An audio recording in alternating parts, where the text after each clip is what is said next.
ibunya ya, bekas anak buahnya beliau dalam waktu perjuangan.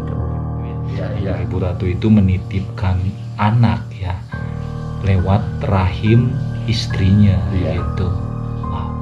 Nah, dia menitipkan anaknya itu, titip anak saya didik sampai menjadi orang yang berguna, namanya Raden Angling Kusuma. Nah itu waktu kehilangan bayi dari ibunda Nyai Roro Kidul itu, perasaan Bapak pas hilang itu panik nggak?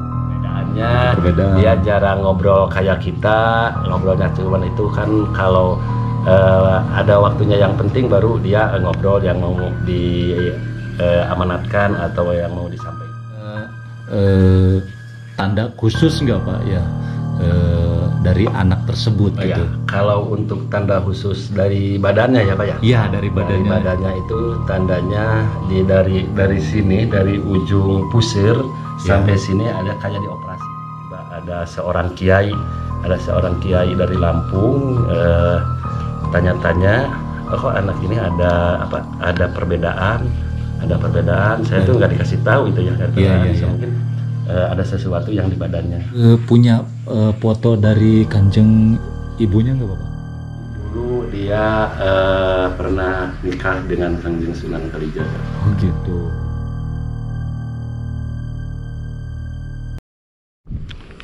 Oke teman-teman ya, assalamualaikum warahmatullahi wabarakatuh. Ketemu lagi dengan saya AP Sudiro.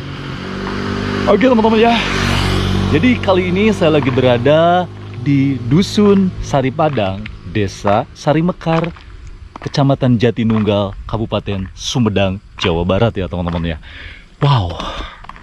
Oke teman-teman ya, jadi kali ini saya ingin mengunjungi salah satu warga ya, salah satu keluarga yang memiliki cerita unik dan kisah yang sangat menarik, beda dengan yang lainnya teman-teman ya. Wow. Apa aja cerita unik yang dimiliki dari keluarga tersebut ya teman-teman ya. Oke, sedikit bocoran aja teman-teman ya. Jadi namanya itu adalah Pak Ujang ya teman-teman ya. Pak Ujang Barokah, seperti itu teman-teman ya. Oke, langsung simak aja videonya ya teman-teman ya. Bagi kalian yang belum sholat, silahkan sholat dulu karena sholat itu lebih penting daripada menonton video ini. Saya AP Sudiro, yuk kita review. Wow. Oke, ini adalah jalan menuju rumah dari Pak Ujang ya teman-teman ya. Wow. Nih, seperti ini kondisi rumah dari Pak Ujang. Memang jauh sekali dari pemukiman warga ya teman-teman ya. Wow. Dan tadi Pak Ujang juga sempat menceritakan bahwa ini dulunya adalah rumah Pak Ujang, yang sekarang Pak Ujang pindah ke rumah baru nih teman-teman ya. Nah, ada cerita menarik juga teman-teman ya. Di saat Pak Ujang itu bikin rumah teman-teman ya. Jadi hanya dengan modal 600.000 dia bisa bangun rumah selama 20 hari teman-teman ya. Wow, keren ya. Oke, kita langsung saja menuju rumah dari Pak Ujang ya teman-teman ya. Nah itu rumahnya teman-teman ya.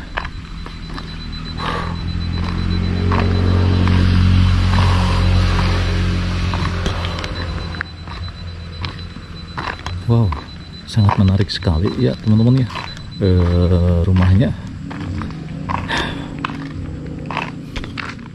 Oke. Sini ada bendera Indonesia juga ya teman-teman ya. Sangat menarik juga ya, memiliki ciri khas ya, beda dengan rumah-rumah yang lainnya juga teman-teman ya. Wow. Oke, mungkin saya langsung masuk aja ya. Bismillahirrahmanirrahim. Wow, ini adalah rumahnya nih. Assalamualaikum. Waalaikumsalam. Alhamdulillah ada Pak Ujang teman-teman ya. Assalamualaikum Pak Ujang. Waalaikumsalam. Aduh, punten Pak, ganggu ya Pak ya. Enggak Pak. Aduh, jauh-jauh nih Pak, datang dari Majalengka ya, datang ke sini ke rumahnya Pak Ujang. Katanya Pak Ujang itu punya banyak cerita lah, punya banyak kisah yang memang beda dengan yang lainnya gitu, cerita-cerita unik ya, bukan cerita sebenarnya ini lebih ke fakta ya teman-teman ya, seperti itu ya mungkin Pak Ujang ya gitu ya. Nah gitu. Wow, ini teman-teman ya kondisi rumah Pak Ujang yang terbaru seperti ini teman-teman ya. Banyak sekali foto-foto yang dipajang oleh Pak Ujang, itu seperti foto-foto gambar Pak Karno ya, Pak Soekarno sama Ibu Nyainya ya. Oke, nanti lebih jelasnya kita tanya-tanya ke Pak Ujangnya ya gitu, seperti itu. Pak Ujang maaf nih ganggu waktunya ya. Iya Pak. Pak Ujang, ini kan saya tertarik nih dengan kisah dari Pak Ujang ini, apalagi di sini kan banyak banget nih foto-foto, seperti ada foto punten Ibu Nyai Roro Kidul sama Bapak Presiden kita yang pertama Soekarno juga gitu.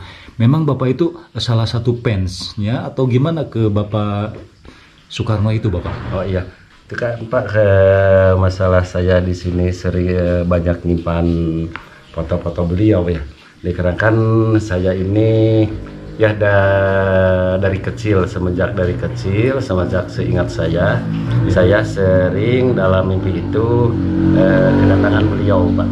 Iya. Kedatangan beliau dikarenakan kan kemungkinan ayah saya itu dulunya ya bekas anak buahnya beliau dalam waktu perjuangan, kemungkinan itu Pak. Oh gitu. Makanya saya itu menyimpan foto-foto beliau itu sebagai apa namanya cindramata bahwa beliau itu proklamator yang sejati itu Pak. Oh gitu Bapak ya. Jadi dulunya itu bapaknya Bapak gitu ya? Iya. Salah satu penggemar berat dari Soekarno juga gitu ya? Iya Pak, iya. Ya. Terus itu di belakang Bapak juga banyak sekali foto-foto kayak Ibu Nyai Roro Kidul itu Pak ya? Iya. Itu gimana Bapak ceritanya Pak ya? Itu ceritanya kalau dengan Kangjeng Ibu Ratu Roro Kidul itu ceritanya itu kan Pak, saya itu bisa dikatakan itu saya leluhurnya Pak. Leluhur saya. Kok bisa bilang leluhurnya Bapak gitu? Dikarenakan bisa dikatakan leluhurnya saya itu, dia pernah bilang sama saya bahwa beliau itu kalau kata Sunda mah itu karuhunnya. Nah, karuhun. Iya, beliau dikarenakan beliau itu keturunan dari Eyang Prabu Siliwangi Pak. Oh gitu. Iya. Maksudnya keturunan Eyang Prabu Siliwangi itu jadi Nyi Roro Kidul. Iya, Kanjeng Ibu Ratunya itu putranya Eyang Prabu Siliwangi Pak. Oh gitu. Iya, dari Ibu Batara Gusti. Ibu Batara Gusti yang sekarang sering orang dikatakan itu Kanjeng Ibu Ratu Kidul, Ibu Hajah Nurpatmi itu. Oh gitu. Iya. Punten nih Bapak juga ya, kebanyakan puntennya saya tadi Pak. Ya, karena saya kan penasaran juga nih, banyak sekali nih foto-foto yang memang dipajang oleh Bapak sendiri. Ini ada kisah sendirinya nggak? Maksudnya hubungan Bapak dengan Kanjeng Ibu Nyai Roro Kidulnya gitu Pak? Iya, ada Pak, ada. Apa tuh Pak ya? Ada kisahnya, saya dititipin anaknya Pak. Oh maksudnya anaknya? Iya, dititipan anaknya dia yang kata beliau itu yang dulunya waktu zaman beliau abad keberapa belum pernah lahir ke dunia. Ya sekarang gitu. Dititipkan di saya lewat istri saya, masuk ke rahim istri saya itu Pak. Oh gitu. Sekarang umurnya sudah 24 tahun Pak. Anaknya itu ya, yang pertama. Jadi itu bisa dibilang titisan gitu ya? Iya, bukan titisan Pak. Oh bukan. Itu mah titipan Pak. Oh titipan. Berarti titisan sama titipan itu beda Pak ya? Pak. Kalau titisan mah kayak kita ini ya, kayak kita ini udah dewasa. Ibu Ratu itu misalnya mau nitis kepada seseorang, dia langsung masuk langsung masuk, tapi enggak lama itu masuknya, cuman misalnya berdurasi per menit atau per detik. Gitu. Misalnya ada yang mau diamanatkan kepada seseorang, langsung dia itu nitis, itu titisan Pak. Oh gitu namanya. Ya. Berarti ini mah titipan itu, jadi dia seolah-olah menitipkan anaknya kepada saya untuk dididik Pak, untuk dibesarkan. Oh gitu. Nanti di kelak akhir nanti mudah-mudahan yang dititipkan beliau itu mudah-mudahan jadi anak yang berguna buat nusa dan bangsa dan masyarakat Pak itu. Amin amin amin. Mudah-mudahan itu. Wow, menarik sekali teman-teman ya. Jadi pengakuan dari Pak Ujang itu ya, bahwa Kanjeng Ibu Ratu ya, gitu seperti itu ya. Iya. Ibu Ratu itu menitipkan anak ya lewat rahim istrinya gitu. Wow. Iya. Nah itu berarti anaknya sampai sekarang masih sehat Pak? Alhamdulillah Pak. Alhamdulillah masih sehat selalu. Anaknya sampai sekarang ya dikatakan nggak kurang suatu apapun Pak. Alhamdulillah. Anaknya gitu. itu. Ya. Itu diberi nama siapa Bapak anaknya? Kalau untuk nama lahiriahnya, nama anak saya itu ya dikatakan sama saya ya. Asep namanya. Asep. Kalau beliau, berarti laki-laki Pak ya? Ini saya belum nanya sih. Ya, kalau dari ibunya sendiri, ibu batinnya dari ibu Kanjeng Ibu Ratu itu dikasih nama itu Raden Angling Kusuma Pak. Oh iya. Ya, kata ibu Raden Angling Kusuma, dikarenakan saya tahu itu waktu ibu datang menjenguk kepada saya, dia menitipkan anaknya itu, titip anak saya, didik sampai menjadi orang yang berguna, namanya Raden Angling Kusuma. Gitu. Nah, di sana saya tanda tanya siapa nama Raden Angling Kusuma itu, kan nama anak saya kan bukan ya. Ya sama ibu ditunjukkan waktu dia masih umur kurang lebih 3 bulan Pak. 3 bulan. Setelah kelahiran itu dikasih namanya. Dan keanehannya, saya percaya itu bahwa dia itu titipan beliau. Tengah malam dia itu sering hilang Pak. Maksudnya? Sering hilang di pangkuan saya, kan di pangkuan saya dan istri saya itu sering menghilang. Oh gitu. Menghilang, dibawa kemana? Emang bapaknya nggak sadar pada waktu mengais si bayinya itu Pak? Nggak sadar Pak, lagi tidur. Oh lagi tidur. Setelah saya bangun atau mau kencing atau ada yang membangunkan, dilihat di depan pangkuan istri saya udah nggak ada. Saya di sana cari-cari kemana anak saya, tahu-tanya udah ada lagi. Saya tanya sama beliau dengan kontak batin dengan beliau, katanya dibawa dulu ke sana, abdi keraton, katanya. Kata orang Sunda mah sono Pak. Sono. Jadi gitu, kangen. Kalau zaman sekarang mah itu kangen gitu ya, kangen. Tapi enggak lama Pak, enggak lama, cuman berdurasi perhitungan di alam nyata mah itu mah 1 jam, kalau di sana mah cuman 10 menit katanya. 10 menit, tapi dalam hitungan dunia nyata mah itu 1 jam. Nah itu waktu kehilangan bayi dari ibunda Nyai Roro Kidul itu, perasaan Bapak pas hilang itu panik nggak Pak? Kalau untuk pertama kali panik Pak. Panik. Kalau untuk pertama kali panik, anak-anak itu kemana? Dikarenakan paniknya gini kan, anak itu baru umur 3 bulan udah hilang gitu saja. Bahkan dia belum bisa berjalan, belum bisa apa-apa, kok bisa hilang. Ya, tanya setelah saya kepanikan, tahu-tanya udah ada di pangkuan istri saya lagi. Tiba-tibanya seperti itu. Berarti itu tuh yang titipan dari Kanjeng Ibu Ratu itu berarti anak pertama ya Bapak? Anak pertama Pak. Anak pertama. Berarti dinamain Asep. Kalau bahasa dari bapaknya mah dan ibunya Asep ya Pak ya. Iya. Kalau dari ibunya mah Raden Angling Kusuma. Saya kan kata dia harus bilang Raden Angga Kusuma, cuman untuk saya aja yang tahu keluarga. Kalau untuk orang lain mah, misalnya masyarakat nggak boleh tahu itu. Kenapa nggak bilang Raden, kan kelihatannya saya itu kan bukan dari keturunan Raden itu. Nah itu gini Pak ya, saya belum nanya itu memang sebelumnya ada firasat nggak kenapa gitu sampai Ibu Ratu Nyai Roro Kidul itu menitipkan anaknya di Bapak gitu. Oh, sebelumnya nggak ada firasat Pak. Sebelumnya nggak ada firasat, cuman saya tanda-tandanya aja seperti tanda-tandanya apa? gini Pak, tanda-tandanya setelah saya nikah sama istri saya di sana di sini, keadaan di sini kan dulu rumah cuma satu ya, terpencil. Di sini tuh. Di sini terpencil. Ini kan suasana belum kayak gini gitu. Masih keadaan kayak hutan gitu Pak ya, kayak hutan. Nah di sana saya kan setelah nikah itu kehilangan pekerjaan Pak, kehilangan pekerjaan. Iya. Waktu itu saya di sana perekonomian itu lagi pailit ya Pak lah. Lagi moneter lah pada zaman itu bisa dibilang. Iya. Nah, setelah itu saya bermunajat sama Yang Maha Kuasa untuk minta sesuatu, minta kesehatan dan rezeki yang barokah itu di tengah malam Pak. Iya. Di tengah malam lagi saya bermunajat sama Yang Maha Kuasa sama istri saya.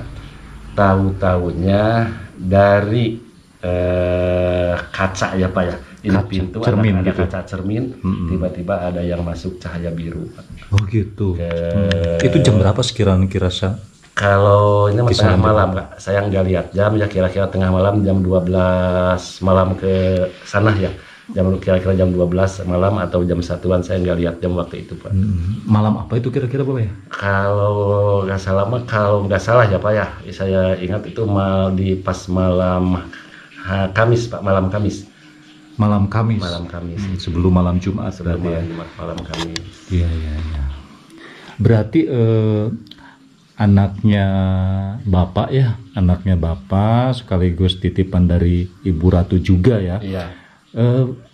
Ada perbedaan nggak Pak dengan anak-anak Bapak setelahnya gitu? Maksudnya anak kedua atau ketiganya gitu. Ada perbedaan nggak Bapak? Ada Pak, ada perbedaan. Itu contohnya apa Bapak? Contohnya dalam pembicaraan dia nggak kayak adik-adiknya gitu Pak. Maksudnya gimana Bapak dalam pembicaraan itu kata orang Sunda mah carang takol gitu Pak. Maksudnya Pak, saya juga nggak ngerti dia. Carang takol. Kalau dia mah kalau ngomong itu apa adanya gitu Pak. Apa adanya, tapi pas itu. Oh, berarti apa saya dikecap tapi paten gitu ya Pak ya. Iya. Itu perbedaannya. Perbedaan. Dia jarang ngobrol kayak kita, ngobrolnya cuman itu kan kalau ada waktunya yang penting baru dia ngobrol yang mau amanatkan atau yang mau disampaikan. Oh gitu. Kayak kita ngobrol gini gitu kan, ngerumping. Iya. Itu keanehannya Pak. Ada perbedaannya gitu dengan dia. Iya. Sekarangnya anaknya ada nggak Bapak? Sekarang anaknya lagi main Pak. Oh lagi main. Jadi nggak ada gitu. Nggak ada, iya. Oh, iya. Berarti ada tanda khusus nggak Pak ya? Dari anak tersebut gitu. Ya, kalau untuk tanda khusus dari badannya ya Pak ya? Iya dari badannya. Dari badannya itu tandanya dari sini, dari ujung pusir sampai sini ada kayak dioperasi Pak. Maksudnya bekas jahitan? Ya, kayak bekas jahitan dari ujung sini sampai ujung ini, terus dari punggung sampai punggung sini sama seperti bekas dioperasi, bekas dijahit. Oh, gitu. Jaraknya cuman 2 cm per serat Pak. Per serat 2 cm. Per serat. Ya mengerikannya Pak ya kalau lihat secara langsungnya. Ya itu Pak. Itu tanda-tandanya. Saya juga waktu pas dia masuk angin ya Pak, ketahuannya udah agak besar. Pas dia masuk angin saya kerokin, saya aneh kok kayak dioperasi itu. Sampai terus dibalikan, diapakan, kelihatan dari pusar sampai sini kayak dioperasi. Oh gitu. Sini Pak itu. Tapi itu tuh pernah nggak ngerasa kesakitan gitu, atau misalnya dari segi kesehatannya tuh Pak, dia sering sakit atau gimana Pak? Kalau sekarang mah enggak Pak. Kalau dulu itu waktu dia kelas SMP sampai SMA dia sering mengeluh kesakitan kayak mual. Kesakitan itu kenapa sampai sakit? Saya diperiksa ke dokter itu nggak ada apa-apa. Ya ternyata mustika merah delimanya mau keluar dan gitu. Mustika segoro kidul. Ya alhamdulillah 3 mustika keluar dari pusirnya Pak. tiba-tiba itu tuh Pak? Enggak tiba-tiba ada seorang kiai dari Lampung, tanya-tanya, kok anak ini ada perbedaan, saya tuh nggak dikasih tahu itu ya, mungkin ada sesuatu yang di badannya. Ya tiba-tiba ya dikerjain, dipinta sama Yang Maha Kuasa dan sama leluhurnya, tiba-tiba keluar merah dalima dan mustika Segoro Kidul yang hijau, Pak. Oh gitu. Ya, berarti setelah itu dia nggak ngerasa kesakitan lagi sampai sekarang gitu ya. Gitu. Wow. Itu Pak. Iya Pak ya. Menarik juga benar ya. Menarik juga cerita dari Pak Ujang ini teman-teman ya. Saya boleh lihat foto-fotonya nggak Bapak? Boleh. Iya. Punten ya Bapak ya. Ya, karena saya penasaran juga gitu.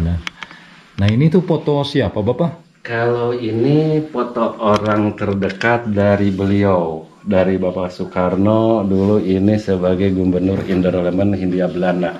Oh, gitu. Namanya Bapak Raden Prawira Sasmita, Pak. Oh, gitu. Dan Ibu Raden Siti Mogaya. Iya. Kalau ini Paduka. Iya itu. Ini teman juga. Nah punya foto dari Kanjeng ibunya nggak Bapak? Kanjeng Ibu Ratu Kidul. Iya. Kalau untuk yang sekarang ini kan foto Kanjeng Ibu Ratu Kidul ini yang sekarang udah naik haji. Namanya Ibu Dewi Siti Saripah kalau sekarang. Ini kan udah naik haji Ibu. Oh jadi udah rubah nama gitu. Nama sekarang Ibu Dewi Siti Saripah setelah dia naik haji. Oh gitu. Ini tas B-nya tas B Batu Wulung. Ini tas B Batu Wulung yang didapatkan sama Sunan Kalijaga dari Laut Utara Qatar, Pak. Oh gitu. Punten nih Bapak ya. Iya. Bapak bisa tahu dia udah naik haji? Dia menjumpai saya pakai pakaian putih, Pak. Pakaian putih sambil bawa tas B. Tas B pakai kerudung. Oh gitu. Ini teman-teman ya, cantik banget ya. Punten ya Pak ya. Iya. Nah ini foto dari Ibu Nyai Kanjeng Ratu yang udah berangkat haji Pak ya. Iya. Terus ada lagi nggak Bapak ya? Ini waktu dengan Sunan Kalijaga, Pak. Oh ini. Iya. Maksudnya dengan Sunan Kalijaga tuh saya nggak tahu ini soalnya. Waktunya dulu dia pernah nikah dengan Kanjeng Sunan Kalijaga. Oh gitu. Dulunya di abad-abad beliau itu. Iya. Di abad-abad beliau. Nah terus ini apa ini Bapak? Kalau ini mandau, Pak. Mandau. Iya, mandau. Itu dari mana Bapak ini? Ini dari Kalimantan, Pak. Dari Kalimantan. Iya. Memang sengaja Bapak beli atau memang ada orang khusus yang ngasih atau gimana gitu? Ada orang khusus dari Kalimantan menyampaikan kepada saya, katanya di sini ada patilasan leluhur orang Kalimantan Dayak, katanya, Mas. Oh gitu. Iya, makanya saya dikasih ini untuk cenderamata, katanya harus dipegang sama saya. Oh gitu. Jadi kayak titipan gitu ya Pak ya. Iya. Nah ini ada foto Bapak juga. Ini tuh itu foto Bapak ya ini tuh. Oh iya Pak. Ini waktu di mana Bapak ini tuh? Ini waktu saya dipanggil ke Keraton Dewi Kuantin, Pak, menjumpai ya jarok ke tempat Kangjeng Ibu Ratu Kidul. Oh, gitu. Kangjeng Ibu Ratu Kidul itu ibunya Ibu Ratu Roro Kidul, Pak. Iya. Yang namanya Ibu Hajah Nur Patmi. Oh iya. Kalau ini Bapak yang bawahnya? Ini di kamar beliau. Waktu saya memanjatkan doa untuk beliau ini. Di kamar Ibu Kanjeng? Bukan, di kamar Bapak Paduka. Oh, iya. Waktu saya memanjatkan doa di tempat beliau, dulunya dia pernah singgah di sana waktu zaman dia untuk memerdekakan Indonesia, Pak. Iya. Menarik sekali ya teman-teman ya. Dan ini banyak foto-foto juga gitu ya. Nah, ini saya juga sebenarnya salah satu penggemar dari beliau juga gitu ya. Karena dari sifat dan ketegasannya itu yang bikin saya tertarik dengan ya gitulah. Iya, betul Pak. Iya. Kayak gitu. Iya. Wow. Nah nanti juga Bapak bisa ceritain nggak? Karena tadi juga kan pas saya datang ke sini Bapak juga menceritakan gimana proses ngebangun rumah ini. Tapi nanti aja itu Iya, mana iya, nanti iya, Pak, ya. nanti di season berikutnya teman-teman Iya, ya. iya. Wow, menarik sekali kisah dari Pak Ujang ini teman-teman ya. Banyak cerita, banyak kisah yang patut kita pelajari teman-teman ya. Oke, nanti saya akan ke sini lagi buat bertanya-tanya sekaligus belajar tentang kehidupan ya teman-teman ya. Karena Pak Ujang itu sosok yang sifatnya hampir mirip dengan Bapak Presiden Soekarno ya teman-teman ya. Ya udah Bapak, saya mau pamit dulu ya Pak ya. Sama Pak, ya, sama. Ya, nanti saya ke sini lagi Ya. bareng teman saya lah, mungkin mau saya ajak teman saya juga ke sini Pak ya. Iya. Makasih Pak sebelumnya udah ganggu waktunya. Assalamualaikum. Waalaikumsalam warahmatullahi wabarakatuh. Oke teman-teman ya, mungkin sampai di sini saja kunjungan saya di rumah Pak Ujang Barokah di sekitaran Kabupaten Sumedang, Jawa Barat teman-teman ya. Wow, oke. Bu Bait lepotan teman-teman ya. Oke, buat kalian yang belum sholat silahkan sholat dulu karena sholat itu lebih penting daripada menonton video ini. Banyaklah bersyukur, banyaklah berdoa, dan jangan lupa untuk selalu sabar. Oke, saya Pak Sudara pamit undur. Assalamualaikum warahmatullahi wabarakatuh. Terima kasih.